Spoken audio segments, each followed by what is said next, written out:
السلام عليكم، مرحبا بكم في فيديو جديد. وصفة اليوم هي مقلوب تونسي بعجينة تجي مفشفشة وخفيفة ومنفخة كالبالون، مع حشوة بنينة بسيطة وسهلة وبسيطة وبنينة. أنا بديت بالعجينة. هنا اللي عنده البن يستعمل كاس بن ولا ياورت ناتور. أنا ما كانش عندي، درت كاس حليب دافي، درت له ملعقة عسل وخليته يتفاعل. بيد ما أني نهيي المكونات الأخرين. المكونات الأخرين هما 2 كيسان فرينة، ملعقة صغيرة ماشي معمرة ملح، ملعقة كبيرة ماشي معمرة تاع خميرة الخبز، مع ملعقة تاع عسل.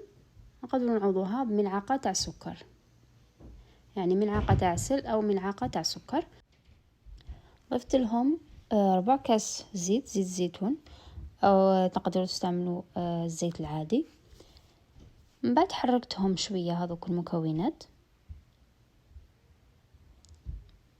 بسست شوية هذيك الفارينة مع هذيك الزيت. من بعد بديت نضيف في الحليب تاعي،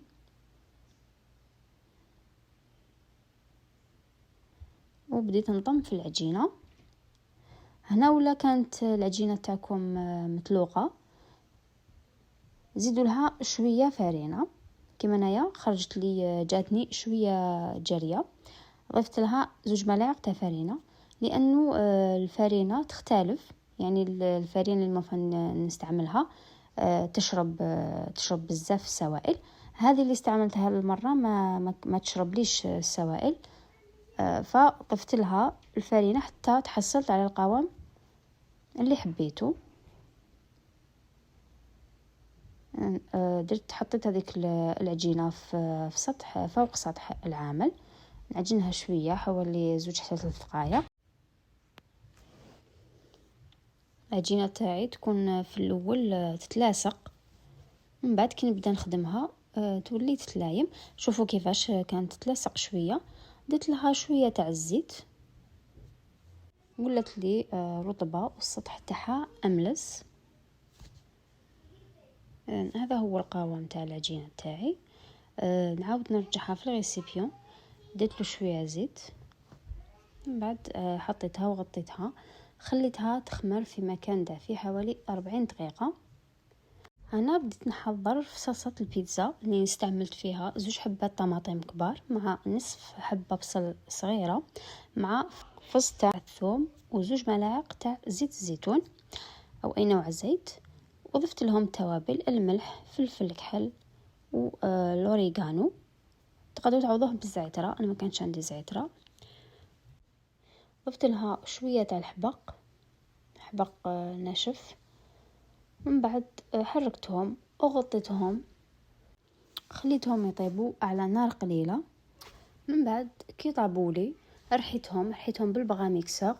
ومن بعد يعني إذا شفت فيها القشور صفيها، وإذا كانت طماطيش هذيك قشرة تاعها رقيقة طيب ليه بلا ما تصفيها. ضفت لها ملعقة تاع معجون طماطم. من بعد عاودت رجعتها فوق النار، خليتها زاد طابت حوالي 2 دقائق، ما خلوهاش تطيب بزاف لانه ديجا تكون ثقيله. من بعد طفيت عليها النار وخليتها تبرد. هنا حكمت نصف صدر تاع الدجاج، قسمته دي بتي كوب. من بعد درته في زيت سخونه. انا حطيت حوالي 3 ملاعق تاع زيت الزيتون او اي نوع تاع الزيت، ولا ملعقه تاع مارغرين. من بعد حمصتهم شويه، زدت ضفت لهم 2 سنينات ثوم مرحيين، زدت حمصتهم مع هذاك الدجاج، مع هذاك الصدر تاع الدجاج. بعد بديت نضيف التوابل اللي هما فلفل كحل، كركم، أوريغانو، مع شوية ملح، مع نصف ملعقة صغيرة تاع معجون طماطم. حركتهم وخليتهم حتى تشربت لي هذيك الصلصة، يعني هاد لاصوص اللي طلقتها كاع عاودت تشربها الدجاج. من بعد طفيت له. هنا العجينة تاعي خمرت. من بعد قسمتها على 8 أجزاء،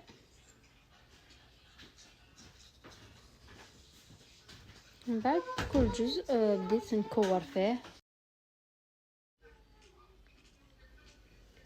درتهم كويرات، ما خليتهم يربوزو،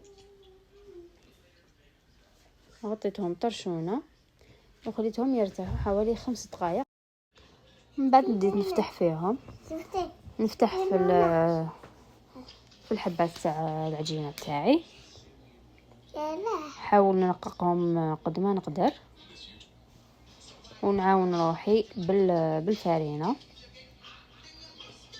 ما نشوفهم يعني بدا كل ما نشوفها بدات تلاصق في البلون دو طرافاي، نزيد نرش عليها الفارينه،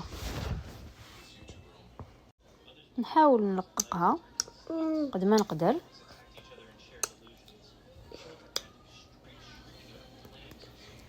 هذا هو السمك اللي كنت حاباته.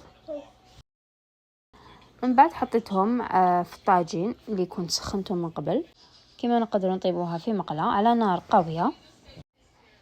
من بعد كي يبدا يخرج في هذوك النبابل نقلبو، بعد يزيد يكمل يزيد يتنفخ وياخذ تحميره خفيفه من تحت.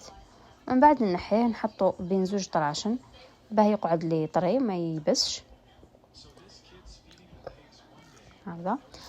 هذا هو الخبز تاعي بعد ما طاب، يعني يصلح لجميع انواع الساندويتشات ولا الشاورما، يجي طري وما يتكسرش. حطيته بجيه وبديت نمونطي في المقلوب تاعي. بديت اولا بزوج مغارف تاع الصلصه هذيك اللي طيبتها، صلصه البيتزا. من بعد حطيت عليها الدجاج هذاك اللي كنت طيبته وبرد لي، زدت عليه شويه زيتون، والحشو اختياري، تقدروا ديروا اي حشو حبيته. زدت لها هنا شرائح تاع الفرماج،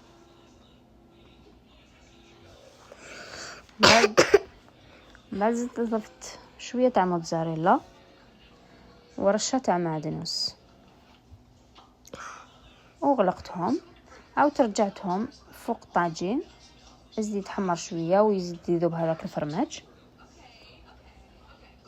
هنا اللي يحب الحار درت لها ملعقه صغيره تاع الهريسه، ما ضفت عليها هذيك الصلصه وكملت باقي المكونات كما الاولى، الدجاج والزيتون والفرماج والمعدنوس.